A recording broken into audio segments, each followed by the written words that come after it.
911, what's your emergency? Jennifer Schuett was 8 years old and was snatched from her own bed. Tyrone Johnson murdered Stephanie Willis and 10-year-old Ricky Ryan Willis. And then he held a knife to my throat and said, "Am I scaring you, little girl? Am I scaring you?" The heart of a murderer is stone cold. How else could you possibly be able to claim a life? But even the deadliest of criminals have their moments of weakness where they succumb to the guilt of their own violence. First up today, we have the case of 8-year-old Jennifer Schuett, who brought justice to herself 18 years after she was kidnapped and assaulted by a man who couldn't face his crimes once they caught up to him. Then we have a contender for the worst boyfriend of the year, Tyrone Johnson, who ended up taking the life of his girlfriend and her helpless 10-year-old son in a fit of rage that was fueled by years of repressed anger and depression. Let's dive into killers who cried after getting caught.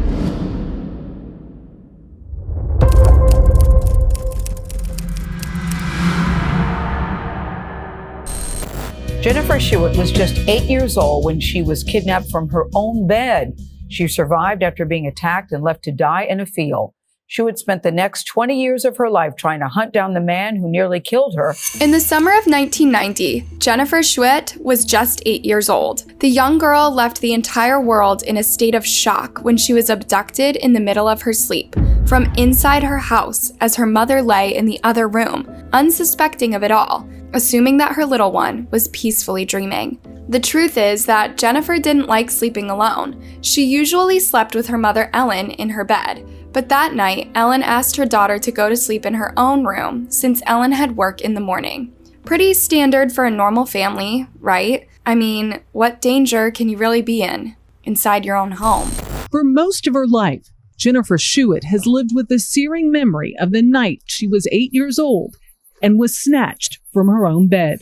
Without thinking twice, Jennifer went to her bedroom. But the next day, she was nowhere to be found. When Ellen went to her daughter's room to say goodbye before leaving, she saw Jennifer's window wide open. Had she run away? How could she? She was just 8. But then Ellen realized her biggest nightmare came true. Her daughter was taken. The authorities assembled a search party to look for the young girl, and on the very same day, Jennifer's body was miraculously found by a bunch of kids playing in a field. The poor girl's throat had been split open, and anyone who saw her could have easily presumed her to be dead. However, by some stroke of luck, Jennifer was still alive. She was immediately taken to the hospital, and thankfully she survived her injuries. The recovery was slow, and the opened throat had left her unable to speak, but she was still kicking. When she had the strength, Jennifer communicated with the police using pen and paper, and the story she told is enough to give anyone nightmares for days. Jennifer had also grown to distrust men after her kidnapping experience, so she made sure that her mother was present by her side at all times. She would give her the notes, and then Ellen would give them over to the police, since Jennifer had been left traumatized by her abduction. Why? Well, because her kidnapper had actually posed as a police officer when he forced her into his car. Disgusting. However, what shocked everyone the most was how detailed Jennifer was when she retold her story. The brave young girl remembered extremely vivid details and was able to recall just about every second of her suffering. And let's just say that we're not sure if that's a good thing or not. The next thing I remember was waking up in the arms of a man that I didn't know. He was running with me, carrying me down the sidewalk, and then he held a knife to my throat and said, "Am I scaring you, little girl? Am I scaring you?"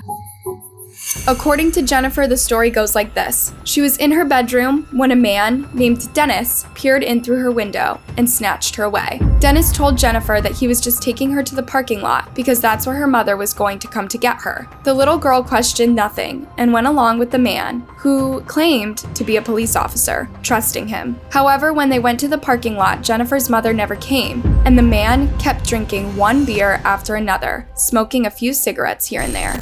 I started to question him being a police officer. I was a very curious 8-year-old little girl and would ask a lot of questions. So I started to ask him, well, if you're a police officer, where's your gun? Where's your badge? Prove this to me. At one point, he told me that his gun was in the back seat. So I stood up on the front bucket seat of the car to look into the back. And whenever I did that to try to see where his gun was located, he ripped my panties off of me.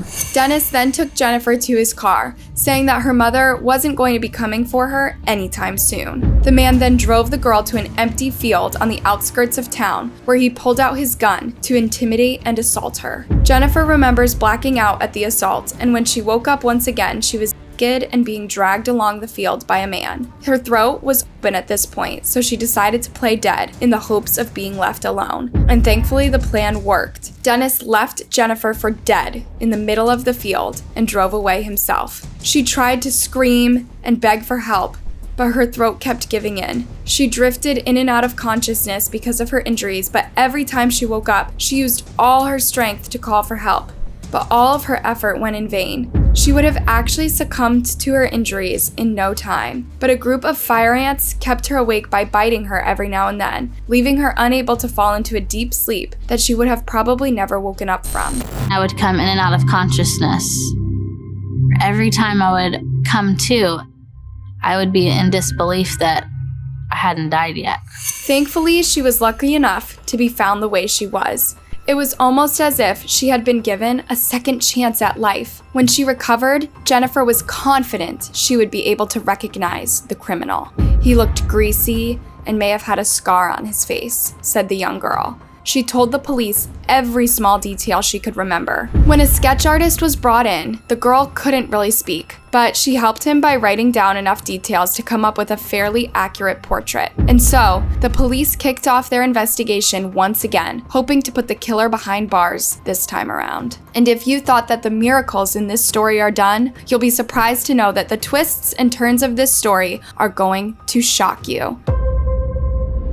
The doctors expected that Jennifer's vocal cords would never be able to recover from the damage caused by her abductor. Her cords had actually been cut in half, and there was no way for them to reconnect. So everyone was mentally prepared for her to never speak again. But Jennifer's life is nothing short of a miracle. One day, the girl let out the tiniest sound from her throat, and that was all the sign that the doctors needed to believe that she was healing. Slowly, Jennifer regained her voice and was able to move on with her life as well as she could. However, her abuser was nowhere to be found, and the case went cold. The girl waited 18 years for justice to be served, and when she was 26 years old, Detective Tim Cromie reopened her case once again, promising the girl that she would receive the answers she had been waiting for all these years. With brand new DNA technology, Cromie and Jennifer worked together to find new leads, and their investigation led them to a man named Dennis Earl Bradford. The name checked out. And, well, it also helped that Bradford was a convicted criminal who had just been released from prison for another kidnapping. And of course, as soon as Jennifer saw his face, she knew that this was the man who was responsible for it all. The investigation revealed that just 6 months after kidnapping and assaulting Jennifer, the man had been accused of attempting to violate a woman at a bar. A few years later, he was charged with violence when he pulled a knife on yet another woman. So it's safe to say that the man had a streak of crimes that followed him. And with his DNA already in the records,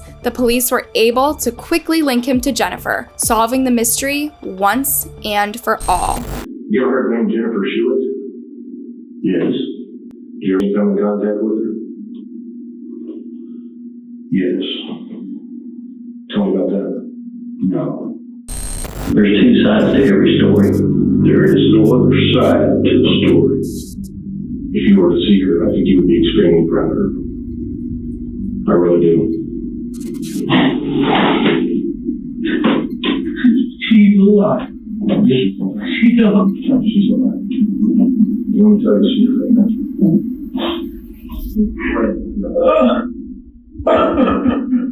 The man was immediately arrested, and when he was taken to trial, he was shocked to know that the little girl whom he had assaulted so badly 18 years ago was not only alive, but remembered every bit of his violence. Upon hearing all of this, he broke down in tears. Was he crying because he got caught, or did he actually feel some sort of twisted remorse? Whatever it is, the guilt was too much for him, and he ended up hanging himself in prison to escape the misery. Some say that this was all too easy of a death for a man as horrible as Dennis. And let's just say we agree. On the day of the trial, Jennifer once again left the whole world in tears as she read her victim impact statement publicly.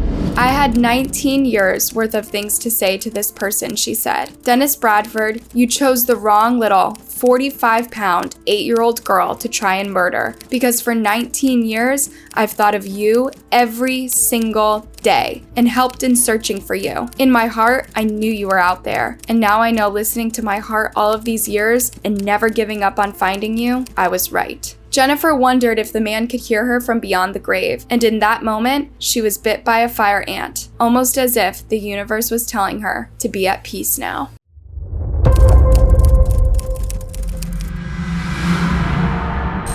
He's guilty and was found guilty of all charges and got the penalty. I mean, it's not going to bring them back. The case of Tyrone Johnson took the whole world by surprise back in 2018. To the world, Johnson was a loving boyfriend to Stephanie Willis and was on his way to becoming a loving stepfather to her 10-year-old son, Ricky. Together, the three resided in their apartment at the Mariners Cove in Tampa. That is until one fateful night when Tyrone decided to do the unthinkable.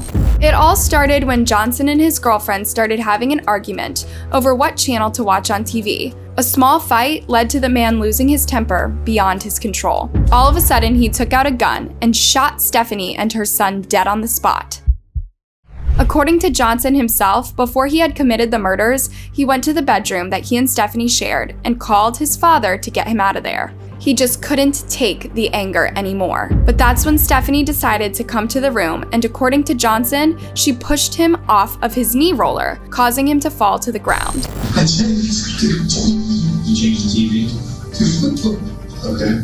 This drove Johnson insane, and he grabbed his gun while he was down and started blindly shooting at Stephanie. After hearing the gunshots, little Ricky came running into the room, and Johnson didn't even spare him. However, evidence suggests that the man is downplaying his part in the crime. According to toxicology reports, Johnson had been heavily drinking that day, and when Stephanie stopped him from watching football on the TV, he went haywire. After committing the murders, Johnson then called the police himself, claiming that he was being attacked and was doing anything it took to protect himself. Prosecutors claim that the entire thing was premeditated, and that Johnson deliberately shot his girlfriend thrice before hunting her son down and shooting him, in contrast to Johnson's claims of Ricky just getting in the way of fire while the man was trying to protect himself. The poor boy was actually hiding under his bed, and that's where the shooter found him and ended his life. He then proceeded to drag his body over to his mother's to make it look like the whole thing was unplanned and happened in the heat of the moment. The police actually found bullets and shells under the poor boy's bed, along with 2 bullet holes that proved all of this. The authorities found both Ricky and Stephanie dead inside the apartment, with no one to be held responsible except Johnson. Throughout his questioning and the trial, Johnson's defense maintained that it was a crime of passion and that the criminal did not deserve to pay for his life. The 12-member jury actually unanimously voted on the penalty when it was revealed that the man had also been assaulting and violating Ricky ever since he had gotten together with his mom. After arriving and finding both Stephanie and Ricky dead inside the apartment, Johnson was taken into custody for questioning, where he maintained his story about the entire thing happening because he was provoked by Stephanie. According to the man, Stephanie had started getting violent after he changed the TV station to watch a football game, which is when he took his Glock 22 40 caliber pistol to end the woman's life. The 3 members of the house had been living together for a year before the unfortunate incident took place. But by the looks of it, things in the house were never really as happy as they seemed on the outside. Tyrone Johnson cried hysterically during his interview with investigators. The jury watched as detectives tried to calm him down repeatedly and struggled to understand what he was saying about the day he gunned down his girlfriend, Stephanie Willis, and her 10-year-old son, Ricky. As a part of the trial, the jury was shown a video of the man breaking down and sobbing uncontrollably after being questioned about his crimes. According to him, the argument had started with Stephanie blaming Johnson for his own son's suicide that had taken place a few months before the murders. Johnson is seen shouting and crying as he claims that Stephanie tells him that he is the reason why his son killed himself, like a little bitch, throwing the man over the edge. She said, I see why your son killed himself like because you're and I called him back and I said, come and get me. Johnson claims the boy came running into the master bedroom. Did he say you hurt my mommy? Is that what he said? Yes. However, everyone knew Stephanie as the loving, gentle care worker at the Senior Citizen Center. They knew that she was not capable of this kind of vile behavior that Johnson was accusing her of. As part of the trial, Stephanie's father decided to deliver his own statement. The day the defendant chose to shoot and kill my oldest daughter and hunt down, torture, and brutally murder my only biological grandson, part of me died, Robert Hewitt said. Not only did he take away my family, but he also took away my future generations. Stephanie's family fought the case with resilience, debunking all claims of Johnson struggling with his mental health. While it's true that the man came from an abusive family himself and had to battle depression and anxiety, that is still not an excuse for how brutally he took away 2 lives. At the same time, Johnson's family also took part in the trial, talking about how hard the man's life had been. Johnson's mother, siblings, and his friends explained how the man had grown up with an absent, abusive father and an even more abusive grandmother who used to strip her grandkids and beat them up to discipline them. This led to Johnson growing up with a lot of trauma that he carried with him into adulthood. To add on to that, Johnson also went on to serve in the Army, where he sustained a life-changing injury when a 200-pound artillery struck him in the ankle, leaving him unable to walk properly. And to add to all of that trauma, Johnson also had just lost his son to suicide in late 2017 when he was just 22 years old. This did sway the case in the man's direction for a while with his emotional confession video. However, in the end, psychologists came to the conclusion that the man often had violent outbursts of anger and had an obsessive, paranoid personality. Johnson once not only beat up a friend beyond consciousness, but also ended up killing a dog in pure rage, showing just how dangerous he really was. Johnson's ex-employer at a paralegal office also testified against the man's volatile behavior, leading the jury to believe that he was an unsafe person to be around. Then, further probing led the authorities to find evidence of the man attacking his former wife, which further weakened his case. After all of this, it took 3 years of deliberation for the judge and jury to come to a decision. And while Johnson did all he could to prove that he was in extreme distress, the jury still believes that this was a murder of the first degree and not just a crime of passion. The criminal is currently being held at Hillsborough County Jailhouse and is expected to receive his final death sentence very soon, bringing peace to the family that he has torn apart so brutally. Judge Christopher Sabella is now expected to review the case's evidence in the coming weeks and determine whether to approve or deny the jury panel's decision recommending Johnson's execution. Johnson is currently being held at Hillsborough County Jailhouse, according to online jail records.